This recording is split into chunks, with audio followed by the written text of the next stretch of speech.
పేర్కొందమ్మా. అమ్మవారి యొక్క గోళ్ళ కాంతులను చూసాము మనం 15వ శ్లోకంలో. అమ్మవారి గోళ్ళ కాంతులు ఎలా ఉన్నాయని చెప్పారు?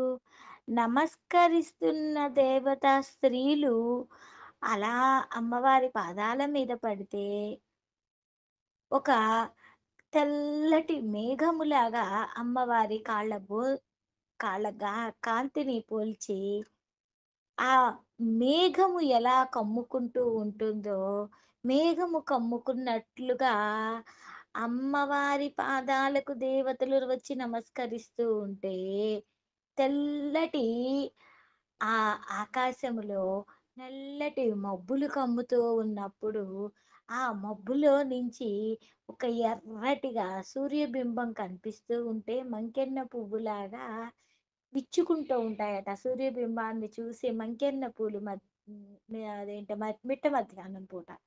అలాగా అమ్మవారి గోళ్ళ కాంతిని అలా పోలుస్తున్నారు జగద్గురువులు.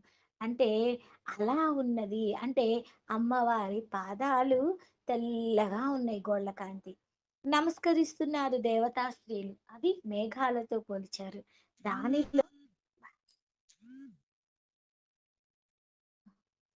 దానిలో నుంచి మంకెన్న పువ్వు ఆకాశంలో ఎలాగైతే కనిపిస్తుందో, అలాగా అమ్మవారి పాదాల జంటకి ఉన్న అరుణవర్ణముతో కూడిన ఆ అమ్మవారి పాద లత్తుక పారాణి అలా ఉన్నది. చూడండి, ప్రకృతితోటి మమేకమయ్యేటట్లుగా మనల్ని ఆచార్యులు వారు ప్రకృతి, అమ్మ 2 ఒక్కటే అనేటట్లుగా మనల్ని తీసుకెళ్ళిపోతూ ఉంటారు. ఆకాశంలో లాగా నల్లటి కాంతి, మేఘాలు కమ్ముకున్నట్టుగా, నల్లటి మేఘాలు కమ్ముకున్నట్టుగా దేవతాశ్రీల కురులు అమ్మవారి పాదాల మీద పడ్డట్టు, అమ్మవారి పాదాలలోని ఎరుపును చూస్తే మంకెన్న పువ్వులు విచ్చుకున్న మంకెన్న పువ్వులను చూస్తున్నట్లుగా ఆ ఎర్రటి కాంతి మనకి ప్రస్ఫుటింపచేస్తూ ఉన్నారనమాట. అది కవి యొక్క గొప్పతనం. ప్రతిదీ అమ్మాయి, ప్రతిదీ ప్రకృతి, ప్రతిదీ అమ్మతత్వమే అన్నట్లుగా. అందుకనే కాబోలు ప్రకృత్యై నమః, వికృత్యై నమః అంటూ లక్ష్మీ అష్టోత్తరంలో మనం చదువుకుంటాం. అమ్మా ప్రకృతి నువ్వే, వికృతి నువ్వే అంటూ. అలా అమ్మని నా తర్వాత శ్లోకంలో శంకరాచార్యులు వారు ఎలా అమ్మవారి చరణాలకు బంధూక పుష్పంతో సంబంధం ఉన్నట్లుగా ఎలాగైతే చెప్పారో, తర్వాత శ్లోకంలోనికి వెళదాం. సరాగ సద్వేష ప్రసృమర సరోజే ప్రతిదినం నిసర్గాడాక్రామన్ విబుధ జన మూర్ధానమధికం కథంకారం మాతః కథయ పద పద్మస్తవ సతాం నతానాం కామాక్షి ప్రకటయతి కైవల్య సరణీ. అమ్మా ప్రతి దినము కూడా సరాగ సద్వేష ప్రసృమర సరోజే వికసించిన పద్మములతోటి సద్వేష అధికముగా స్వభావం కలిగినట్లుగా ఉన్నాయమ్మా నీ పాదాలు. అసలు నీ పాదాలు ఎలా ఉన్నాయి అంటే విద్యా జ్ఞాన శిరస్సును ఆక్రమించినట్లుగా ఉన్నాయమ్మా నీ పాదాలు. నీ పాదాలను నమస్కరించిన సత్పురుషులకు కైవల్య మార్గము ఎట్లుంటుందోనమ్మా అంటున్నారు. ఎట్లుంటుందో తెలుపమ్మా అని అడుగుతున్నారు. అంటే వ్యక్తుల దగ్గరికి వచ్చినప్పుడు ప్రేమ, అనురాగము, క్లేశము, విముక్త ఇవన్నీ మనకి కనిపిస్తూ ఉంటాయి. కానీ అమ్మ పాదాలను పట్టుకున్న వాళ్ళకి అవేమీ ఉండవు. మన సంసారంలో చాలా మందికి రాగద్వేషాలు ఉంటాయి. ఆ రాగద్వేషాలను వీడితేనే సాధుజనులు అవుతారు. మరి అమ్మవారి పాదముల నందు ఒక ఎర్రటి ఎరుపు ఉన్నది. అది ఒక ప్రేమ, అనురాగం. ఆ అనురాగము అనేది ద్వేషము లేని అనురాగం. రాగ సద్వేష అలా దేశము లేని అనురాగము ఎప్పుడు అమ్మ పాద కమలములను పట్టుకున్న వాళ్ళ అందరికీ కూడా కైవల్యాన్ని సూచిస్తున్నట్లుగా ఉన్నదమ్మా నీ పాదాలు అంటున్నారు. సరాగ సద్వేష ప్రసృమర సరోజే ప్రతిదినం నిసర్గాదాక్రమన్ విబుధ జన మూర్ధానమధికం కథం కారం మాతః కథయ పద పద్మస్తవసతం నతానాం కామాక్షి ప్రకటయతి కైవల్య సరణీం జపాలక్ష్మీశో नो జనిత పరమజ్ఞానలహరి వికాస వ్యాసంగో విఫలిత జాడ్య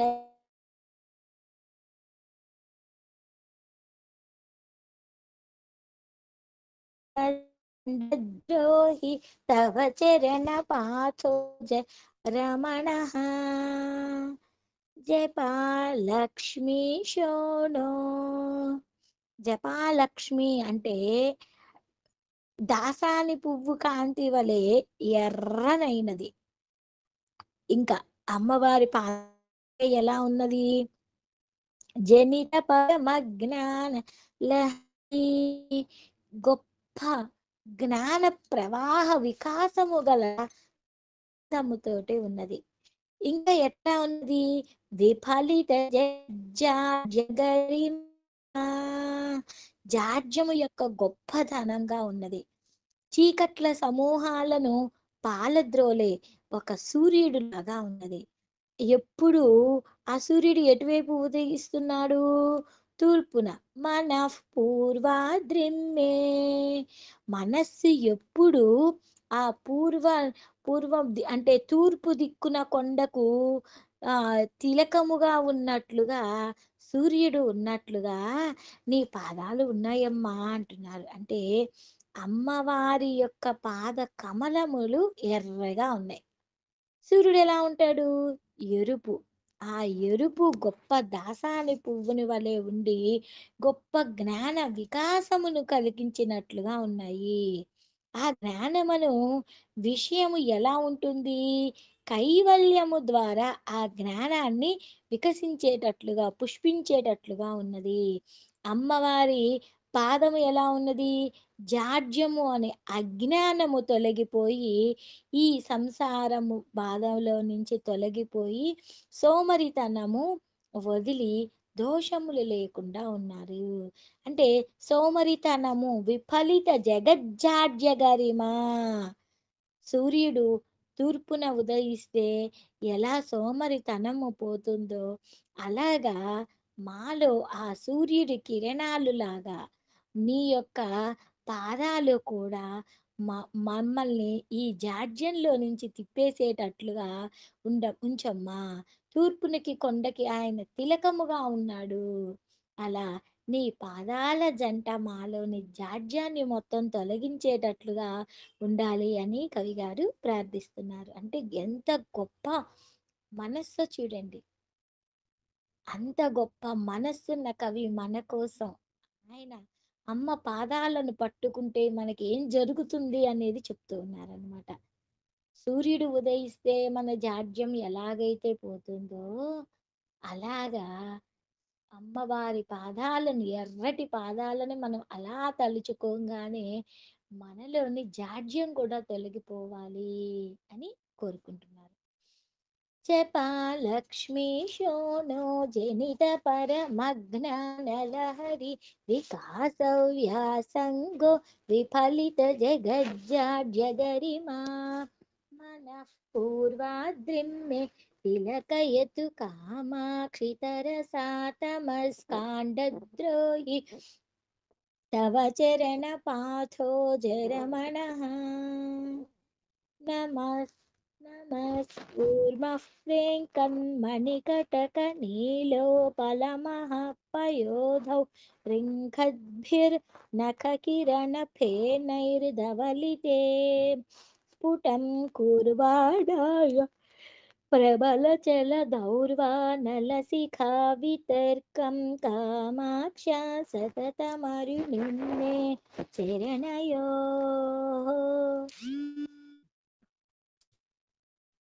మన నమస్కూర్మః ప్రేంఖన్ ఎలా ఉన్నవి ప్రేంఖన్ మణికటక నీలోపలమహ ధ్వనిస్తూ ఉన్నాయంట అమ్మవారి రత్నాల కడియాలని కాంతులు ఎలా ఉన్నది ఇంకా నఖ కిరణ ఫేనైర్ ధవలితే నఖ కిరణ ఫేనైర్ ధవలితే నఖములు అంటే గోళ్ళు గోళ్ళు కాంతులు అనేది నురుగుల చేత తెల్లగా స్పష్టంగా ఉన్నదంట ఇంకా ఎలా ఉన్నది ప్రచల ప్రచల చల దౌరు దౌర్వానలసిక ప్రబలుతున్న జ్వలించుతున్న బడబాగ్ని జ్వాలలాగా ఉన్నది అమ్మా అమ్మవారి కాళ్ళాందెలలోని ఇంద్రనీల మణులు వాటి కాంతి సముద్రములాగా ఉంది ఆ గోళ్ళ కాంతి తెల్లగా సముద్రములు నురుగులతోటి ఉన్నట్టు ఉంది సముద్రములో మనము ఉన్నట్లుగా తెల్లగా ఉంటుంది కానీ సముద్రపు లోపల బడభాగ్ని ఉంటుంది సముద్రపు లోపల బడభాగ్ని ఉంటుంది అంటే కాలి అందెల సవ్వడి ఎలాగైతే ఉంటుందో సముద్రపు అలల సవ్వడి అలా ఉన్నది చూడండి ఎంత గమ్మత్తుగా ఉందో ఈ శ్లోకం కాలి అందలి సవ్వడి ఎంత అందంగా ఉంటుందో సముద్రపు సవ్వడి అంత అందంగా ఉంటుంది అలానే అమ్మవారి పాదాలు ఎలా ఎర్రగా ఉన్నాయో అంటే ఇక్కడ అమ్మవారి గోళ్ళ కాంతి సముద్రములాగా ఉన్నది అమ్మవారి కాలం అదేంటవి కాళ్ళ అందెలు సముద్రపులో ఆ తరంగాలలాగా అవి సవ్వడి చేస్తున్నవి సముద్రపు లోపల బడభాగ్ని ఎర్రగా ఉంటుంది అలానే అమ్మవారి కాళ్ళ కాంతి కూడా ఎర్రగా ఉంది సముద్రములో బడభాగ్ని ఎర్రగా ఎలాగైతే ఉన్నదో అమ్మవారి పాదాలలోని ఎరుపు ఆ ఎరుపుని ఏం చేయాలి నమస్కరించాలి బడభాగ్ని అలా బడభాగ్ని సముద్రపు లోపల ఉండే బడభాగ్ని ఎలా ఉందో అమ్మవారి కాళ్ళ కాంతిలో ఒక బడభాగ్ని ఉన్నది ఆ బడభాగ్నికి మనం నమస్కారం చేసుకోవాలి అంటున్నారు ఎంత గొప్ప ఊహని తీసుకెళ్తున్నారో జగద్గురువులు మనకి నమస్కూర్మః ప్రేంకన్ మణికటక నీలోపలమః పయోధౌ రింఖద్భిర్నఖకిరణఫేనైర్ధవలితే స్ఫుటం కుర్వాణాయ ప్రబలచలదౌర్వానలశిఖా వితర్కం కామాక్ష సతతమరుణిమ్ర కిరణయోః శివే పాశాయేతమలఘునితమః కూపకుహరే దీనాధీశాయేత తవ హృదయ పాథోజ విపినే నభో మాసాయేతం సరస కవితారీతి సరితి త్వదీయౌ కామాక్షి ప్రసృత కిరణౌ దేవి చరణౌ అమ్మా నీ పాదాలు ఎలా ఉన్నాయి శివుని పాశములకు ఉన్నాయమ్మా ఎలాగా అమ్మా నీ పాదాలు శివునిలోని పాశాన్ని కట్టి వేస్తున్నట్లుగా ఉన్నాయమ్మా అంటే శివుడు ఎక్కడ ఉంటాడు ఒక చోట ఉండడు వల్లకాడులో తిరుగుతూ ఉంటాడు అతనిని పట్టివేచే సాధనములు నిలుపుకునే సాధనములు లేవు అమ్మవారి పాదాలను లభించినవి అవి ఎలా ఉన్నవి అంటే నాలో ఉన్న శివుడు నాలో ఉండే శివుని కట్టివేయటానికి ఉన్న పాశాలులాగా ఉన్నవి. నా అజ్ఞానము అనేది ఒక పెద్ద బావిలాగా, ఒక లోతైన చీకటి గుహలాగా ఉన్నది. ఆ గుహలో నా హృదయం అనే కమలం ముడుచుకుంటూ పోయింది. హృదయం అనే కమల వనం ముడుచుకుపోయింది. ఎలా ఉన్నది? ఆ గుహలో చీకట్లు తొలగించి కమల వనాన్ని వికసించేటట్లుగా అమ్మవారి పాదములు సూర్య రూపములాగా నాలోని అజ్ఞానాన్ని మొత్తము తీసివేసి కవిత రీతి నదిని ప్రవహించేటట్లుగా ఉన్నది. అమ్మవారి పాదాలు ఎలాగున్నవి ఇక్కడ? ఎండిపోతూ ఉన్న బావిలాగా ఉన్న నాలోకి అమ్మవారి పాదాల జంట అలా నాలోకి కనిపించేసరికి శ్రావణ మాసపు జల్లులాగా ఉన్నవి. అంటే శ్రావణ మాసంలోనే మనకి వర్షం వస్తుంది. వరదలు గూడా వస్తుంది. అలా నాలో అంధకారములాగా ఉండిపోయిన ఎంత అంధకారము బావి. బావిలో ఒక లోతైన గుహలాగా నాలో అంధకారం అనేది నిండిపోతే సూర్యుడి కిరణాలులా ఎలాగైతే పడితే ఎంత బాగుంటుందో అలా సూర్యుని కిరణాలులాగా నీ యొక్క పాదాల జంట నా హృదయంలోకి రాగానే నాలో కవిత రీతి శ్రావణ మాసపు వరద జల్లులాగా వస్తుందమ్మా అంటున్నారు. అంటే అతనికి కనిపించినయి అమ్మవారి పాదాలు.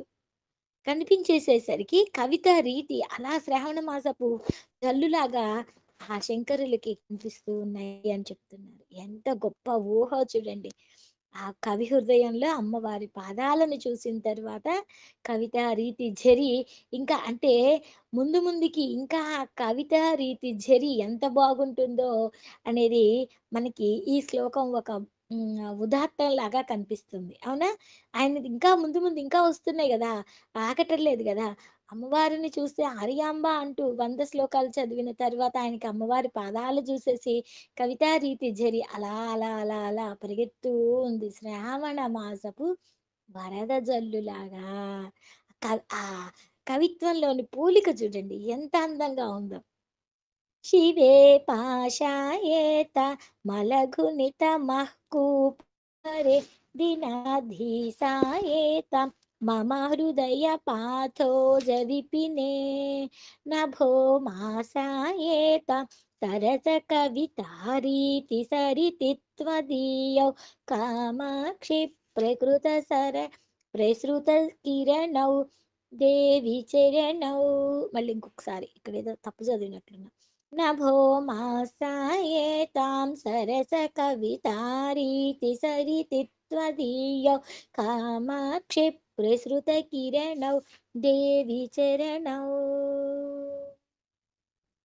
20వ శ్లోకంలో నిషక్తం శృత్యంతే నయనమివ సత్కృతరుచిరై సమైర్జుష్టం శుద్ధై రధరమివ రమ్యైర్ద్విజగణైః శివే వక్షో జన్మద్వితయమివ ముక్త శ్రితము మే త్వదీయం కామాక్షి ప్రణతశరణౌ ప్రణతశరణౌ నౌమి చరణం. అమ్మా శృత్యంతే నీ కన్నులు నీ కన్నుల వలె నీ పాదాలు కూడా ఎంతో ఆసక్తికరమైనవమ్మా. ఎలాగా? ఒక ప్రకాశించే సమతత్వంతోటి ద్విజ గుణములతోటి నీ పెదవుల వలె నీ పాదాలు కూడా ఉన్నాయమ్మా. నీ పాదము నీ స్తనద్వయము వలె ఉన్నాయమ్మా. నమస్కరించిన వారికి నీ చరణములతో మొక్కుకుంటున్నానమ్మా అంటున్నారు. అంటే ఇక్కడ నయనమివ స్ సారీ ఇక్కడ ద్వితయమివ వక్ ఎక్కడికెళ్ళాలి? శివో మళ్ళీ ఒక్కసారి శ్లోకం చదువుతా. ఏదో కొంచెం కన్‌ఫ్యూజ్‌గా ఉంది. నిషక్తం శృత్యంతే నయనమివ సత్కృత सत्रत्तरुचिरैः समैर्जुष्टं शुद्धैरधरमिव रम्यैर्द्विजगणैः शिवे वक्षो जन्मद्विदयमिव मुक्ता श्रितमुमे त्वदीयं कामाक्षी ప్రణతశరణం నౌమి చరణం. ఇక్కడ ఒక శబ్దము నుండి 2 అర్థాలు వస్తాయి. 2 అర్థాలు అంటే ఏకరూపములో ధర్మభావమున ఉండటము అనేది కవి ఒక 2 వాక్యాలను తీసుకోవటం అనేది ఒక ఉపమానంగా తీసుకుంటున్నారు. అమ్మవారి చరణము తీసుకున్నారు. అది ఎలా ఉంది? శృత్యంత. శృతి అంటే ఏంటి? వేగము. శృత్యంతము అంటే వేదాంతము. అంటే ఉపనిషత్తు. ఉపనిషత్తు వాక్యాలతోటి అమ్మవారి పాదాలను ఒక ఉపమానంగా అబ్బా! స్నేహ తీసుకున్నారిక్కడ. శృత్యంత. శృతి అంటే మళ్ళీ ఇక్కడ చెవి. శృత్యంతము అంటే చివరి వరకు అంటే నయనము వరకు. నయనము స ఇక్కడ 2 రకాల గుణాలను ఇచ్చారు. అంటే అమ్మవారిని కనులతో చెవులతో విని కనులతోటి ఆరాధించటం అన్నట్లు, అలానే వేదాలు ఉపనిషత్తుల ద్వారా తెలుసుకునే అమ్మ అనేటట్లుగా ఇచ్చారు. ఇక్కడ ద్విజులు అంటే బ్రాహ్మణులు. వారి గుంపులు ద్విజ గణములు అంటారు. ఇక్కడ ద్విజతో కూడిన ద్విజ గుణము అనేది మనకి కనిపిస్తుంది. ఒక సమానమైన భావము ఎలా ఇస్తున్నారు? ద్విజములు అంటే ఇక్కడ దంతాలు అని కూడా అర్థం. ద్విజ గణములు అంటే దంతాల వరస అని అర్థం. ఇక్కడ శత్రుత్వ రుచిరు అంటే చక్కగా ఉన్నవి, సమంగా ఉన్నవి, ఏకకోణము లేకుండా సమానముగా ఉన్నవి. ఇక్కడ 2 రకాల భావములు ఎలా ఇచ్చారు? శత్రుత్వ, సమత్వ, శుద్ధుత్వ అన్నట్లుగా బ్రాహ్మణ గుణములు ధర్మాచరణలకు సమానముగా ఉంటే అమ్మవారి పాదాలు కూడా అలానే ఉన్నాయి. ఇంకా ముక్త. ముక్త అంటే ముత్యాల హారములు. అమ్మవారి యొక్క వక్షోజముల మీద ముక్తాశ్రితముమే. అమ్మవారి వక్షముల మీద అంటే ముత్యాల దండ వేసుకొని ఉంది. ఇక్కడ ముక్తాశ్రితత్వము అంటే ఇక్కడ ఎట్లా ఉన్నది? ఇంకొక అర్థంతో తీసుకుంటే ఆ చిన్న వారికి అందరినీ శరణాగతి రక్షించేటట్లుగా ఉన్నది. బ్రహ్మతత్వ రూపముతో ఉన్నది అంటూ 2 భావాలను 2 వేరు వేరు అర్థాలలో ఉండే భావాన్ని ఒకే రకంగా ఇవ్వటం అనేది శంకరులకి మూక శంకరులకే దక్కిద్ది. అసలు దానిలోని భావాన్ని మనం అర్థం చేసుకోవటానికి కొంచెం ఆ కవిత్వానికి దానిలోని ఆంతర్యాన్ని గ్రహించి మనకి కొద్దిగా టైం పడుతుందన్నమాట. ఆ టైంలోకి వెళ్తేనే ఆ దానిలోని ఆంతర్యాన్ని మనం ఆస్వాదించగలం. నిషక్తం శృత్యంతే నయనమివ శత్రుత్తరుచిరైసమైర్జుష్టం శుద్ధైరధరమివ రమ్యైర్ద్విజగణైః శివే వక్షో జన్మద్వితయమివ ముక్తాశ్రితమునే త్వదీయం కామాక్షి ప్రణతశరణం నౌమి చరణం. సర్వం జగదాంబ పాదారవిందార్పణమస్తు.